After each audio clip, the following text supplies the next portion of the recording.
Another mass shooting. Another mass shooting. Turned out it wasn't. There were 4 victims, but it wasn't a shooting. And the more we started to dig into the facts and get more information from Idaho, the first question I think I had and a lot of people had was, well, okay, it wasn't a mass shooting. How do 4 people get murdered? How did they not get out? How many people were responsible for this? How did it happen? And then when we learned a little bit more about the timing, it's the middle of the night, some of it started to make some sense, that people are sleeping and, someone can sneak in and it can happen. Then when we thought again, 4 victims, why? Why this house? Why these 4 students? Was one of them being targeted and the others were just there? Was it everyone? Was it random? Was it someone they knew? All these questions surrounding the simple fact that it was 4 victims in this case. Then we all headed out to Idaho and we got to see the house where this all took place. Brutal murder scene. Every description that we've heard, absolutely brutal what happened inside that house. And when you look at the scene, you're wondering, okay, you look at the house and there's different levels, different floors. And again, you go back to those questions. Okay, people on different floors. How did the killer get in there, right? How did the killer get in there? Were they let in? Did they know? Was it someone, again, someone they knew? They knew how to get in there? Was it a stranger who had been stalking everyone? And again, the brutality of it, the knife, the stabbing, and the blood we saw oozing out of the side of the house, all of that made you think this was not an ordinary, not that any murder is ordinary, but there was something else going on here. Something else going on. And then you look at, okay, well, so what exactly happened? What happened inside that house? Who was murdered first? There's 4 victims. Where was everyone when they were murdered? Was anyone awake? Was there anyone else in the house? Did anyone see anything? And little by little, some of these facts have come out. We haven't gotten the whole story. We haven't gotten a super clear picture, but we have some idea. And we're going to go through some of that tonight. And the question behind all of this, of course, now that the accused killer has been arrested and will be tried, the question is, can prosecutors prove it? Based upon that evidence, can they bring it inside a courtroom and prove this case? Whether it's DNA, whether it's surveillance video, whether it's cell phone pings, whether it's a prior conduct, something that someone saw, something that someone said, all of that. And is there any connection between this accused killer and any of the victims, whether the victims knew about the contact or not? All these questions hopefully get answered inside a courtroom in front of a jury. And prosecutors need to prove it beyond a reasonable doubt to get that conviction. So tonight we're going to focus in on the scene of this murder to try to delve into some of those questions to see just how strong will this case be. And the reason we're doing this is because that preliminary hearing that was supposed to happen in public, where you would learn more of the evidence and witnesses would testify and be cross-examined, is not going to happen because the grand jury has indicted. And now we know that case will go to trial unless this defendant just pleads guilty to the charges, which we doubt. We doubt at this time. So Chanley Painter tonight takes us back to the scene of the crime, the investigation, to get a little more information about what we know about this accused killer the night of the murders. The probable cause affidavit in the case against the accused killer of 4 University of Idaho students pieces together the movements of the suspect vehicle and coordinating cell phone location data beginning in the early morning hours of November 13th. At 2:42 a.m., the affidavit alleges that Bryan Kohberger's phone places him likely at his apartment on the WSU campus where he was a PhD student studying and teaching criminology. At 2:44 a.m., Kohberger's vehicle and cell phone are on the move. Police say his white Hyundai Elantra is spotted on WSU surveillance cameras traveling north on Nevada Street at Stadium Way. According to the affidavit, it was here in this area of the WSU campus where surveillance video and Kohberger's cell phone placed him here around 2:47 a.m.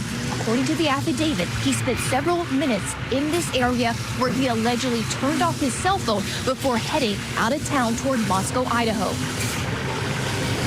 By 2:53 a.m., Kohberger's white Hyundai Elantra is observed heading in the direction of Moscow, Idaho. At 3:26 a.m., the affidavit then places Kohberger's vehicle, now in the town of Moscow, in this residential neighborhood on Indian Hills Drive. This happens to be a road directly overlooking the Moscow Police Department. The Elantra is picked up on surveillance video moving west past the 700 block of Indian Hills. At 3:28 a.m., video shows the vehicle on Steiner Avenue at Highway 95 as it made its way towards the King Road neighborhood where the victims lived. Then from 3:29 a.m. to 4:20 a.m., the suspect vehicle, the white Hyundai Elantra, is observed multiple times on video passing by 1122 King Road during the alleged time of the murders before being seen on video speeding away on Walenta Drive.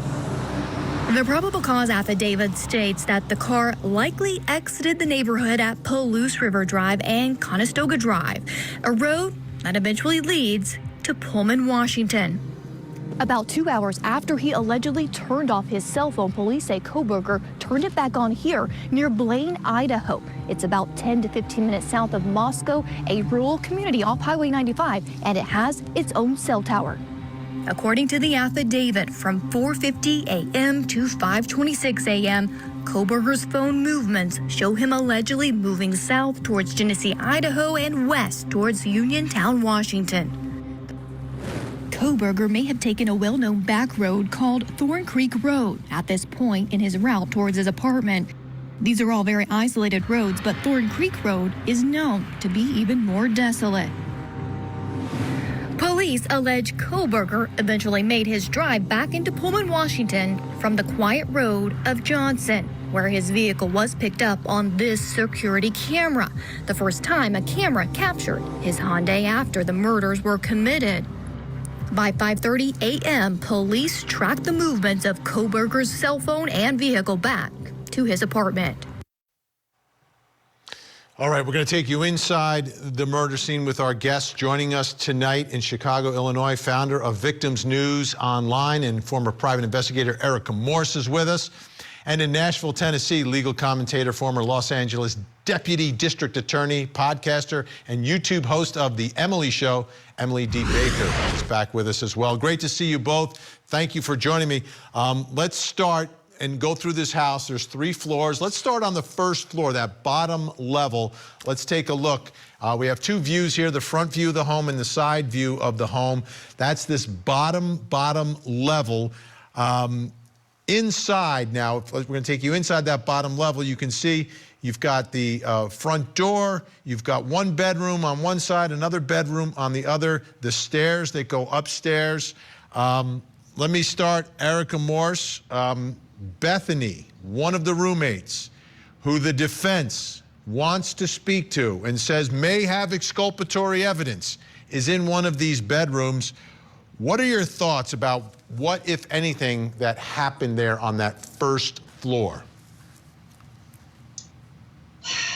It's hard to tell, Vinny. This probable cause affidavit makes no sense in terms of why walk past that first floor up to that second floor.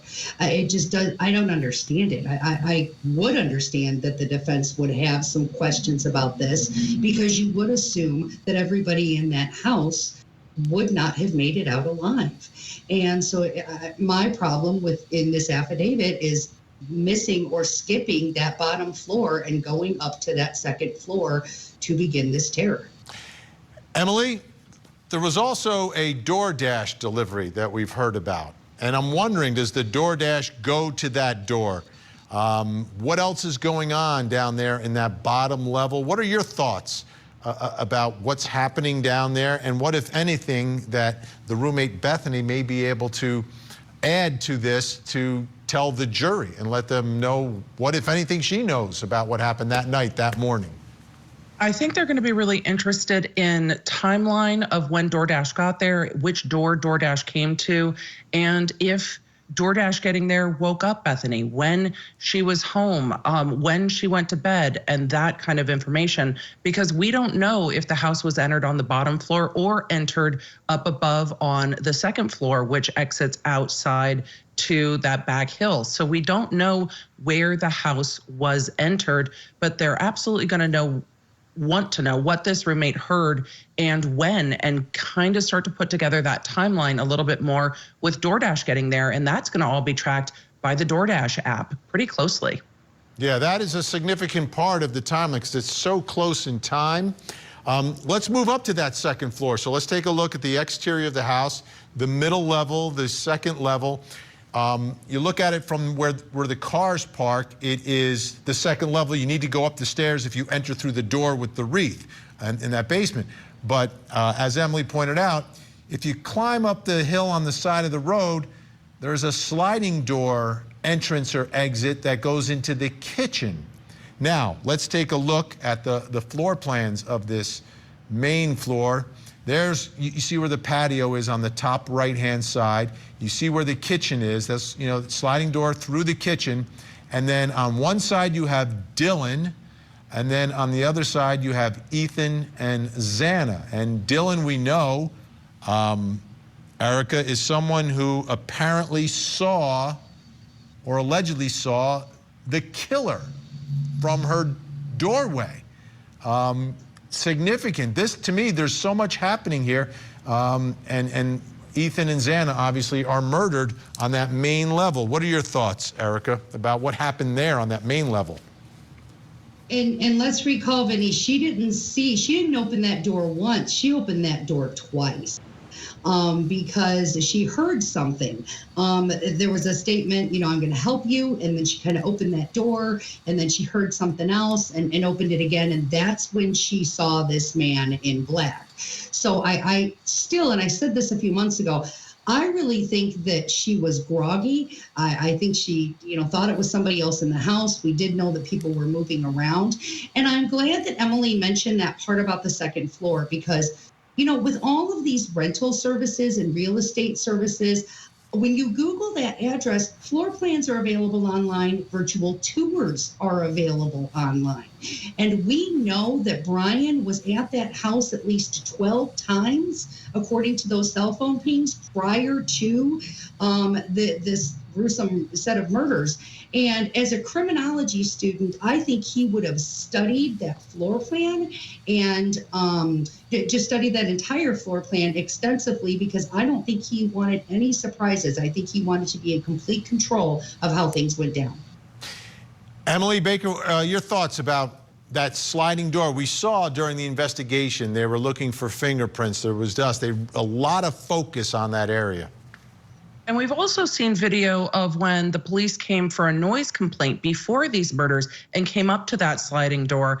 But I have to wonder, not just as it was pointed out, do you have these rental agreements and you can find stuff online, but the roommates were on TikTok. You can see what they're doing inside their homes based on their own social media posts. So how much Kohberger might have known about the inside of this property might be from the victims and their friends posting from inside the home. home. And that's all going to be gotten in the search warrants that we've seen for TikTok and other social media apps. But it's very interesting to me that there were 2 victims killed on this floor and 1 surviving. And it leaves more questions than answers as to why that is. Because after you kill 4 people in a house, how is that surviving roommate still in that bedroom on that floor? Again, it doesn't make sense. And what order were the murders taking place? Did the killer start on the 3rd floor, then come down? Did he start on that 2nd floor and go up? Let's take a look at that 3rd floor. We'll look at the exterior first of the 3rd floor. And from the front, it's sort of set, you can see it's set back as you look at the side. It has sliding doors, but you'd have to be Spider-Man to enter that way because there is no stairwell from the outside that goes up to that deck. The room associated with that deck was the empty room because Maddie and Kaylee were found in the same room. And you can see where the deck is in the top right part off of bedroom number 2, but it's bedroom number 1 where Maddie and Kaylee were found dead. And you can see where the stairs are right in the middle. Emily, what are your thoughts about the order of this? Is there anything that would indicate one way or the other based upon all the evidence that we've seen and heard? Well, unfortunately, Vinny, we haven't seen and heard a lot, and I was really hoping we would see more in the preliminary hearing. But what you mentioned earlier is how horrific of a crime scene this is, and I can only imagine there will be quite a lot of footprints through this home that will show at least somewhat of an order of whether footprints were seen only going down the stairs from the top floor after those killings, or whether you have footprints going up and down the stairs. And those are the things investigators are going to look for to try to put together a timeline on this, because the killings happened in such quick order that you're not going to get that timeline from the victims themselves. You're going to have to look at all of the other surrounding evidence. And I think that DoorDash delivery will help give a timeline on it, and then look to the footprints and the other blood evidence in the home. All right, Emily D. Baker, Erica Morse, we're out of time for tonight, but obviously we are going to stay on this story and have you on time and time again for this and everything else that we're covering. Appreciate your time. When we come back, we're going to take a look at the accused killer before the murder speaking to police and after the murders speaking to police, and evaluate is there any difference. Plus, coming up next hour. In Kern County, California, the Cal City toddlers murder case coming to a close. Little Orrin and Orson West missing since 2020, and now their adoptive parents on trial for double murder. All the evidence is in, and the arguments have been made, and it's time to hear from the jury. If you feel that abiding conviction, it's because there is reasonable doubt.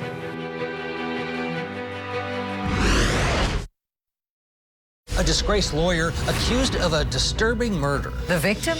His own mother. Having been on the run for 8 months. Richard Merritt will now face a jury. Murdered mom, attorney on trial, weekday morning on Court TV. A 13-year-old boy was accused of helping his sister kill her husband. Why did she lie? To protect my sister.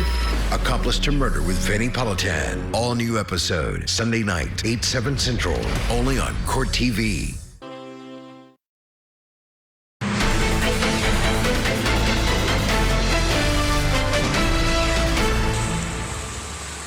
Hello, I am Officer Loangus. Stops being audio and video recorded. I think you know why I stopped you. You ran the red light.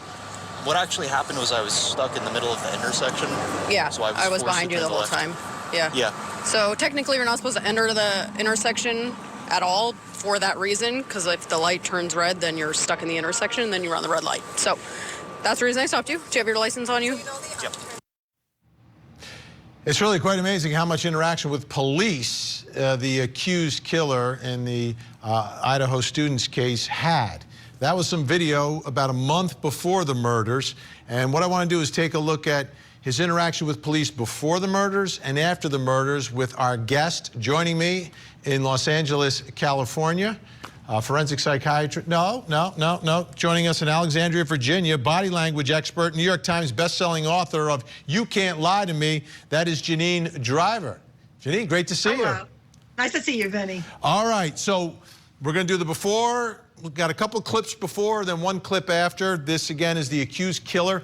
And again, one of the stories that, and prosecutors are saying, that he was in the area many times, sort of inferring that they believe he was, you know, planning this thing out a little bit. So let's take a look first. This is a month before, stopped by the Washington State University police. So would you explain that to me a little bit further? So in Pennsylvania, when you're stuck like in their intersection, you have to make the left. So what would the appropriate thing for me to have done been? Just You're not supposed to block an intersection like that in Washington, so just by you blocking the intersection, that's technically a ticketable violation, and then then you're running a red light, so it's another ticketable offense. So you're not supposed to proceed into the intersection until you can go, because a lot of people do what you just did, right? Is like you're sitting in the intersection waiting, and then turns, and then you're blocking, so. Yeah, there was a little bit of confusion with speeding because someone had stopped. I wasn't sure what they were doing, and then they put on their light to turn. So I thought that maybe they were letting me go through. Oh. Did you see that? No. I feel like right before I made the turn, there was someone who like made a right. They didn't have their, their signal on, so I wasn't sure if they were just waiting. Yeah, so I would just advise just don't enter the intersection until you can go, so you don't get stuck. Let's see. But in that situation, the best thing to do then would be back up and not. I don't know if there's a best thing to do in that situation, because you're either going to back up into somebody or you're going to run a red light. So, or you're going to be sitting in an intersection. There's not really a great option there. Yeah, I was just slightly into the crosswalk, so where I'm from Pennsylvania, we actually don't have like crosswalks. Oh, so even if you're kind of slightly, there's a little bit more leeway as well. Like there are a few lines. Like there's one white line and there's another one. Like there's like a certain margin from which you can actually kind of put your vehicle, place your vehicle. Yeah. So I know laws vary state to state, but there is a law in Washington for blocking an intersection like that, proceeding through when you don't.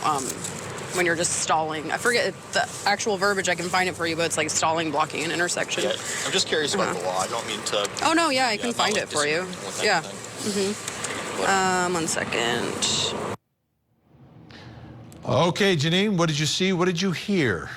Now, to the everyday person, you might see this and say, hey, this is normal. This is how I would respond, possibly trying to build rapport to get out of a ticket and ask a lot of questions. There's a couple things here that we see in this clip, and I think we're going to carry one of them over to the next clip. One is a tongue protrusion, and I think we'll talk about it again in the next clip. He stuck his tongue out briefly. We'll talk about that. Just hang tight. But before that, when he talks about someone had stopped in front of him, he does this little micro expression, Vinny, and you at home, where his upper lip comes up, and he flashes his teeth. And this is something we saw Kato Kalin do on the stand, going back old school here with O.J. Simpson, when Marsha Clark was asking questions, hey, isn't it true that you've got this book deal or this some type of a deal? You're making money out of this case. And he does this snarl.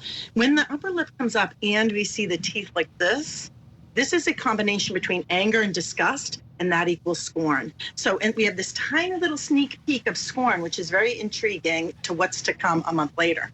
The other thing I'd like to talk about here is his eyes open wide. Look right here. You're seeing the three whites, we call it in law enforcement, the inner part of the eye, the outer part, and underneath. If we look at Vinny's eyes right now and mine, you'll notice you don't see three whites of our eyes. This happens right here when we're under stress. You were just pulled over for a ticket. Makes sense, right? Fear or surprise. It usually indicates something is wrong. Again, pulled over for a ticket, probably scouting out the area here on the college campus. O.J. Simpson, going back to him, he did this in the civil case when he was shown a picture of himself wearing Bruno Megli shoes walking on a football field, when in the criminal case, he said he never owned those ugly shoes. Yet they, all of a sudden, according to him, he called them ugly, and with a swear word that I won't say here. And all of a sudden, the civil case, they're showing him a picture. You see OJ, look at the picture and look up, and you see those three whites. This is, something is wrong. I just got busted. Again, it could make sense for the ticket, but it hangs out. Look at this. This is hanging out the entire conversation, the three whites. He knows there's a problem here and trying to build that rapport to get out of it. Okay, Janine, what we're going to do now, that was more of the video. We're going to go to the after one now. This is a video of a traffic stop after the murders. And interested to see if you notice any difference in the way he is, in what you see and what you hear. So let's watch. Hello. How you doing? How y'all doing today? Good, good.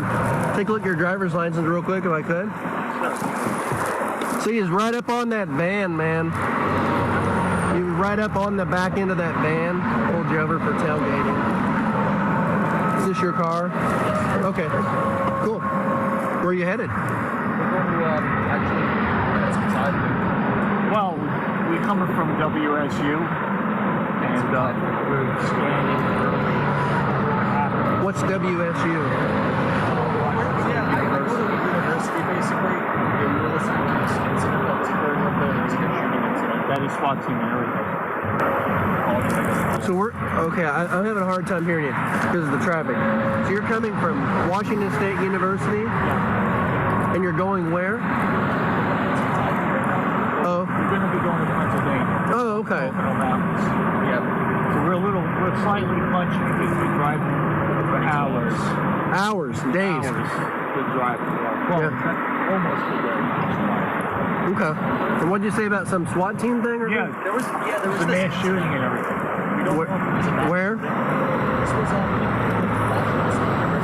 essentially what ended up happening was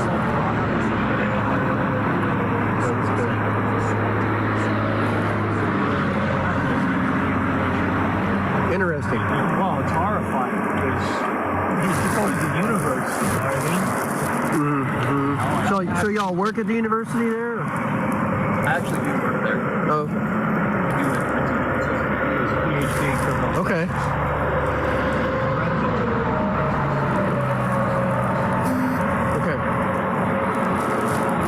Yeah, I hadn't heard about that incident. Just yesterday, or? This happened this morning. About an hour and a half ago. We're still wrapping it up for investigating. I'm not sure there's two shooters because they did shoot somebody. Let's see. And then we don't know about that actually. They were there with shooting out of the window or something. Interesting. Wow. Okay. So do me a favor, don't follow too close, okay? All right. Thank you. Okay, I still can't get over the fact that when he's asked where are you going, we're going to get some Thai food. You've got, I think he's got Washington State plates at this point. He's from Pennsylvania and he's in Indiana. Okay, that aside, Janine, what'd you see, what'd you hear? All right, let's start with what I heard this time, so we make sure we get it in, because I have the gift of gab, as you know. The producers usually tell me to wrap it up. Basically, these LY words, be very careful of those. Basically, we don't give raises the first year. That indicates sometimes you make an exception, and you do give raises. I want to be the exception. I call these the wiggle words, usually, typically, normally. And he says, basically, this is what we did. That indicates to me, this LY particular here, this adverb, that there's something else he was doing. He uses the word actually 3 times. Actually, Vinny compares 2 different things. Let me do a quick test with you, Vinny. Did you buy the red car or the blue truck? Actually, I bought the red car. What are the other thing I'm comparing it to? Did you buy the red car or the blue truck? Blue car, there's 2 choices. Right. So this actually, is comparing 2 things. You buy the red car, the blue truck. I bought the red car. Actually, I bought the red car as opposed to the blue truck. When people throw in this actually where it doesn't belong, it's indicating he was really someplace else. Actually, what we were just doing was this. No, that's not what you were doing, because we don't know. He's comparing it to something we don't know. If I was in law enforcement still, I would teach this officer to ask as opposed to what, because he threw in that actually. Not only did he do it once, Vinny, and you at home, he said it 3 times. Normally, we can think there's an LY there. Normally, we can figure out what it is. Did you have fun at the party? Actually, I had a good time. Maybe they thought they weren't going to have a good time. But here, this is very suspicious. Now let's talk about body language. He's not breathing. Look at him. It's as if no air is coming into him. I'm even watching his throat. And this happens a lot with deception and high stress. People forget to breathe. We do see the 3 whites of the eyes right here. And he does this move that I did see earlier and didn't get to talk about, which is this tongue protrusion. This tongue out, this jutting of the tongue. This is someone's got caught and they made a mistake or getting away with something or deep concentration. If you've ever threaded a needle, imagine threading a needle. You've got the eye of the needle in front of you. You've got the thread. you stick out your tongue. So we've got this deep concentration, or he thinks he's getting away with something, or he just got caught. A lot happening right here. The fact he's not even breathing and he's so stiff. Now, looking away, I throw that away because he's on a busy road here. The everyday person is going to look to make sure that they're safe. So that behavior I'm going to ignore. But this lack of breathing, the wrinkled in the forehead right here is high stress. We didn't even see it in the first time, but we're seeing it here.